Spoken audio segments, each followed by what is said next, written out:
All right, I'm YouTube. All right, sorry I didn't get you a lesson today, but I have a very special treat today. I'm here with Steve Marriner. And hey, can you guys shut up? I'm here with Steve Marriner, and we're going to hear a James Cotton story. Come over here, Steve. Come over here. Grab your drink. We're going to hear a James Cotton story. So, first of all, I'd like to thank you, bro, very, very much, because today is the first day in a year that I didn't get a YouTube video on Friday on time. Okay. So you're saving my ass. And my wife told me that this story has to go on my channel. Okay. So here you go, guys. Okay. Steve Marriner, thank you, bro. Thank you. Okay. Thank you, Jason. So, I believe the year was 2013, and we were in Mont Tremblant, Quebec, in Canada, where I'm from. At the Mont Tremblant International Blues Festival, James Cotton was headlining, and it was his first tour without his wife Jacqueline being his handler. And so in place of Jacqueline was none other than Paul Osher. Rest in peace. We miss Paul so very much, and James as well. But Paul was looking after James, and to me that was awesome and hilarious because they're both two of the greatest harmonica players that ever lived. And so anyway, we're backstage after Cotton's set, and everyone's having a good time. Cotton's smoking a bunch of cigarettes, and Cotton goes, "Who got the whiskey?" And I'm like, "Well, I got some whiskey." So I went up to my room, I grabbed a bottle of scotch, a Brook Ladding, and I brought it down, and I poured him a little shot, and he was like, so I filled him right up till about 4 fingers of scotch, and he fucking chugged that shit, threw it right back like it was water, and I was like, oh no. And I looked at Paul, and he goes, "That's not good." So we're hanging out backstage. Long story short, we drink all the scotch. Between me and Cotton, Tom Holland, we drank all the scotch.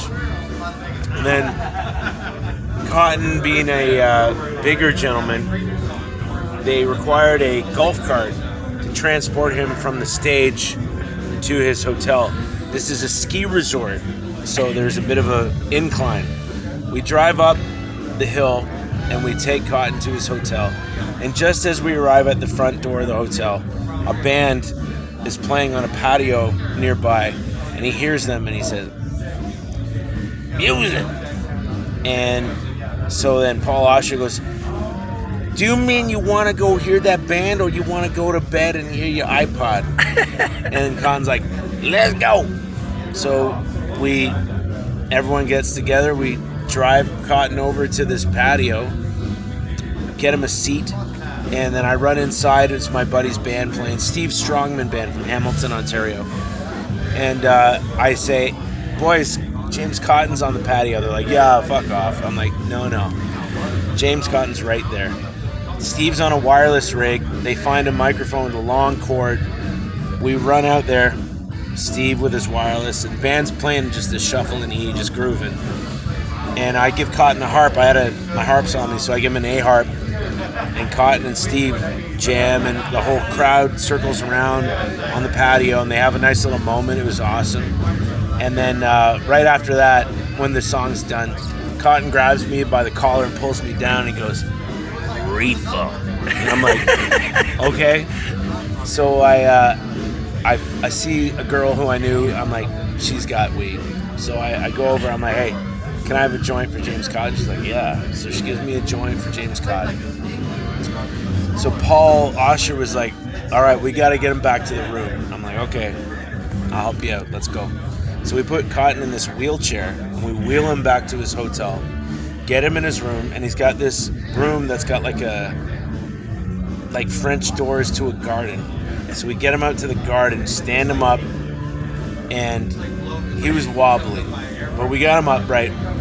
I put the joint in his fucking lips, light it up, we all have a toke, and then Cotton goes, and he starts moving towards the bathroom, and I'm like, oh, hey Paul, maybe I should give you guys a bit of privacy. He's like, oh no, if I can't get him off of that pot, I'm gonna need help. I'm like, oh. Okay. So I wait around, but I'm like, I don't want to be. I go out into the little patio area, I'm having a smoke, and I hear from back there, "Hey, Steve."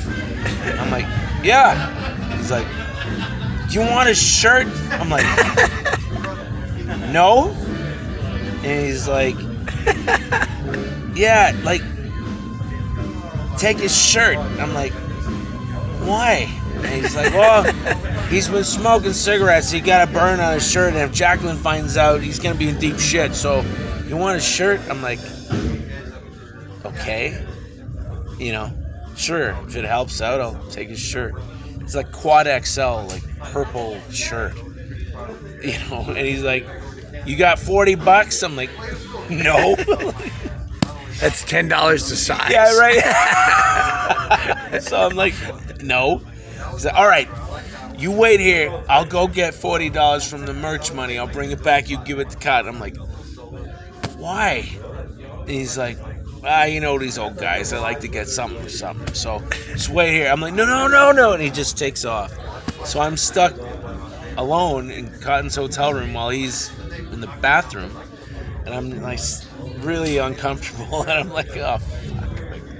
What have I got myself into here?" And so I'm standing in this little kitchenette, and there's a doorway into the bedroom. And over the corner of my eye, I see movement, and I look up, and there's naked James Cotton. And I'm like, That's going to be the title of the blues story. naked James Cotton. Yeah. So I look at Cotton, he looks at me, and he goes, "Hey, man, don't ever get old." I'm like, "Okay, all right." So I'm waiting there, just like waiting for Paul Washer to come back. Awkwardly. Cotton's in there just sitting on the corner of his bed. I'm like, anyway, Paul comes back, gives me $40. I'm like, no, why don't you give it to him? Like, he's, look, check it out. He looks in, he goes, "Oh yeah, he's going to stay like that." I'm like, no, it's got to come from you. I'm like, So I go into James's room at $40. I hand him $40, and he goes, "What's it for?" I'm like, "Because I'm buying your shirt, and because it's got a burn on it, and I don't want you getting shit with Jacqueline." And he goes, "You ain't got to do that." I'm like, "Just take it, man. Just take the money. Yeah. I gotta go." Yeah. And he pulls me in for like this fucking like hug, like shoulder bro hug, and I'm like, "Fuck," Okay. And then I'm like, "Okay, see you, James." And I go out, and I'm like, "Paul, I gotta go." And he's like, "All right, man. Well, it's good to see you. You take care." I'm like, "Yeah, you too." And I take this giant fucking purple shirt with a cigarette. Do you still have it? Yeah, I have. Yeah, that's awesome. I'm gonna put it in like a football jersey, fucking. Yeah. Thing. And I have the harp that I gave him that night. Okay. I never played it again. I kept it. Yeah. So I'm gonna mount this shirt on the wall in the studio. Yeah. And put this harmonica in the case.